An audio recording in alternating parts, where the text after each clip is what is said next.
Hello everyone, it's me, Clayton, and I just got back from watching Super Troopers 2. Now, for those of you who have seen the original Super Troopers, you'll probably know it as a cult classic film that wasn't exactly treated well by critics, but it did happen to catch attention with a lot of people, mainly because it's a generally hilarious comedy about a bunch of funny cops. Well, in this film, it's generally the same thing as the first film, albeit with a few new jokes, and with it being set in Canada. Let's get to the story, shall we? As we see our main characters, Thorn, Farva, and the rest, they were fired for their previous shenanigans. See what I did there? And when suddenly they get their jobs back as police officers in a French-Canadian town that's transitioning into U.S. sovereignty. As you'd probably expect, they don't exactly get along with the Canadians there, and they have to discover a new conspiracy involving another drug cartel, just like the last film, and then the rest of the film is just a bunch of jokes. But then again, you'd probably expect that from a Super Troopers movie, right? So let's get to what the story does well and what it doesn't do well. What it does well is the fact that a lot of the jokes in the film are generally pretty funny. I mean, there were several moments that legitimately made me laugh, and a lot of that has to do with not only the jokes that are original to this film, but also the callbacks to the original.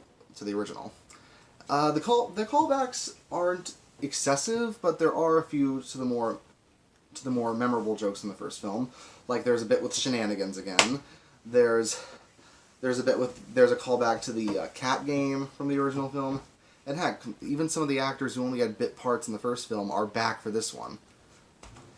The jokes that are original to this film are mainly jokes involving the drugs that they discover. There's of course a bunch of Canadian versus American jokes, and a bunch of other ones that I don't want to spoil for you.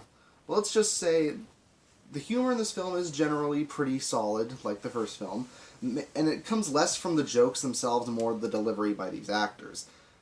Speaking of which, all of the original cast comes back, yes, including Brian Cox, and for the most part, they go right back into their roles as if they've always been there this whole time.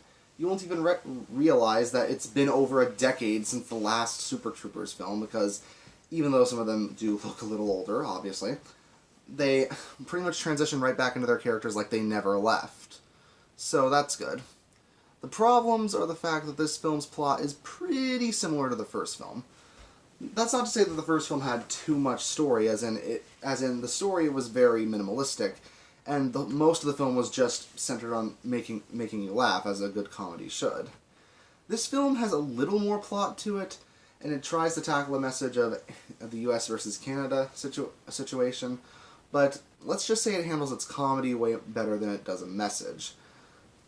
That's not to say that it's handled poorly, it's just clearly it's better at making us laugh than making us think.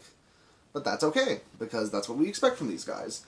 I'm just saying that the story itself isn't really that interesting, especially if you've recently seen the first one.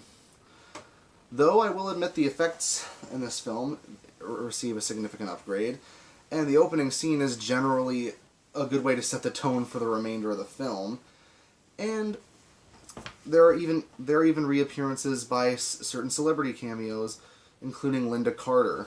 I didn't think that she would ever come back, but yeah, she's there.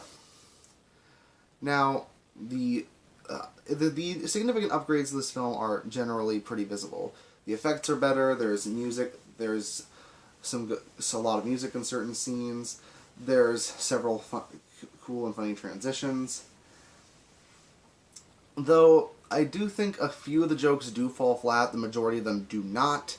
So when it comes to whether or not I'd recommend this film, it's really up to you. Do you like the original Super Troopers? You'll like this one. If you don't, then you will hate this film. So I'll give Super Troopers 2 a 7 out of 10. See you next time.